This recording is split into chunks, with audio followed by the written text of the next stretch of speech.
بسم اللہ الرحمن الرحیم۔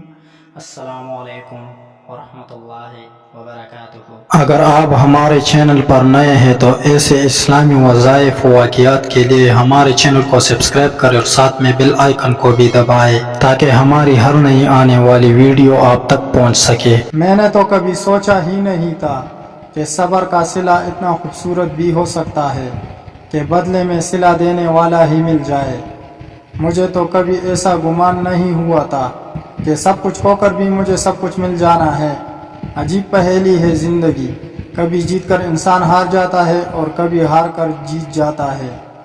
مجھے لگتا تھا کہ جیت جانے کا مطلب اپنی من پسند چیز حاصل کر لینا ہے، مگر اب مجھے سمجھ آئی ہے کہ اپنی من پسند چیز ہار کر اللہ کو پا لینا ہی اصل جیت ہے۔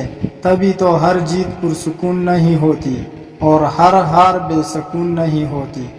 یہ بات سمجھنے میں بہت دیر لگی مجھے کہ اللہ کی محبت کے سوا ہر محبت آزمائش ہے، اس کی محبت کے سوا ہر محبت بس خود غرض ہے۔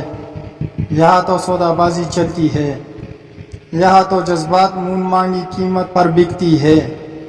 جس نے زیادہ بولی لگائی محبت اسی کی ہوئی، اور مجھ جیسے کچھ جنہیں دنیا کے رنگ میں ڈلنا نہیں آتا ان کا کاسا خالی ہی رہتا ہے، اور پتہ ہے اللہ کاسا کب خالی کر دیتا ہے، جب وہ چاہتا ہے کہ تمہیں اسے بھرنے کی لگن اس کی جانب کھینچ لائے۔